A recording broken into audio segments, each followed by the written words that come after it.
بسم اللہ والصلاة والسلام علی سید الرسل و اشرف الانبیاء۔ سامعین ذی وقار، بخاری کی باتیں چینل سے ہم امیر شریعت سید عطا اللہ شاہ بخاری رحمہ اللہ کے واقعات کے ساتھ حاضر خدمت ہوتے ہیں۔ بخاری کی باتیں چینل کو سبسکرائب کریں اور زیادہ سے زیادہ شیئر کریں۔ امیر شریعت سید عطا اللہ شاہ بخاری رحمہ اللہ کے مختلف واقعات آپ کے گوش گزار کیے جا رہے ہیں۔ شاہ جی رحمہ اللہ اپنی زندگی اس قدر مثالی کر کے جیے کہ دنیا آج بھی مثالیں دے رہی ہے۔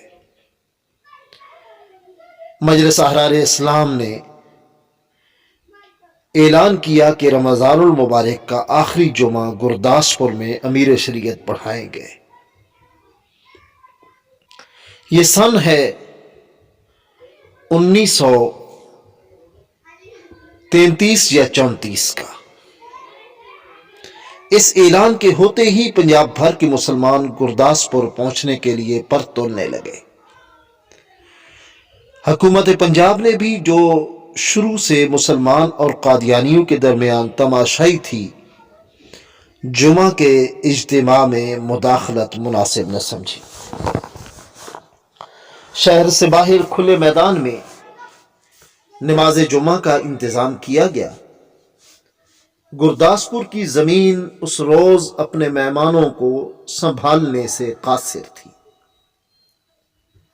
شہر کا دامن اپنی ساری وسعتوں کے ساتھ تہی دامنی کا شکوہ کر رہا تھا۔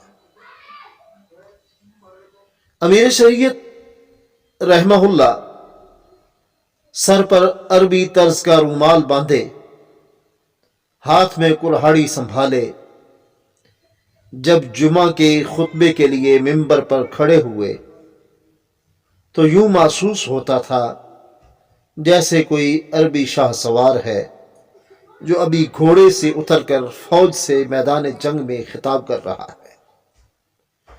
زبان کی شیرینی کلام کی صورت میں بانٹی جا رہی تھی، جس سے لاکھوں انسانوں کی دلوں کی جھولیاں بھر رہی تھیں۔ نظریں تھیں کہ امیر شریعت کو چاٹ رہی تھیں، دل تھے کہ بلیوں اچھل رہے تھے، اور امیر شریعت تھے کہ لاکھوں انسانوں کے جذبات سے کھل رہے تھے۔ نماز سے فارغ ہو کر رئیس الاحرار مولانا حبیب الرحمن لدھیانوی رحمہ اللہ نے امیر شریعت کے ہاتھ پر بیعت کی تجویز پیش کر دی، جسے امیر شریعت نے قبول کر لیا۔ ایک ایک آدمی آ کر بیعت کے لیے آگے بڑھتا تو ہفتوں گزر جاتے، مگر امیر شریعت نے حکم دیا کہ میرے رومال کے ساتھ ایک پگڑی کو گرا دے لو اور پھر اس سے تولیے، رومال، چادریں اور پگڑیاں باندھتے جاؤ۔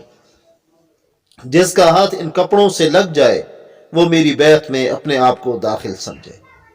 بس پھر کیا تھا، لاکھوں انسانوں کے سروں پر پگڑیوں، چادروں، تولیوں اور رومالوں کا ایک جال بن دیا گیا۔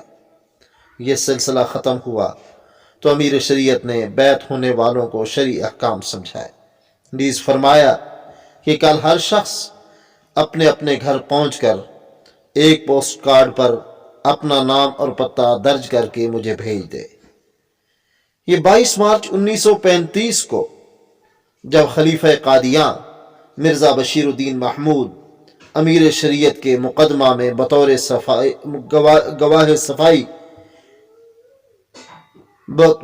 گواہ صفائی دینے آئے تو خطوط سے بھری ہوئی 7 بوریاں امیر شریعت نے عدالت کے سامنے پیش کی، جو بیعت کرنے والوں نے اطلاعاً لکھے تھے، تاکہ حکومت اور خلیفہ قادیان کو معلوم ہو سکے کہ میرے روحانی مریدوں کی تعداد بھی کئی لاکھوں تک پہنچ گئی ہے۔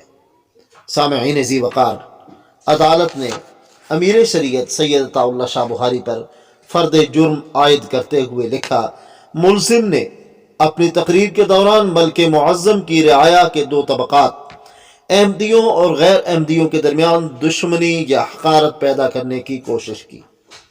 لفظ طبقات مذہبی فرقوں پر اطلاق پایا جاتا۔ امیر شریعت نے فرد جرم کے جواب میں فرمایا، میری تقریر کے جن حصوں کے متعلق شکایت کی گئی ہے وہ مسخ شدہ عبارتیں ہیں جس سے میری اصل تقریر کے معنی ہی بدل دیے گئے ہیں۔ میں اقبال کرتا ہوں کہ میں نے اپنی تقریر میں یہ لفظ کہے تھے کہ نبی دھوکے باز نہیں ہوتا۔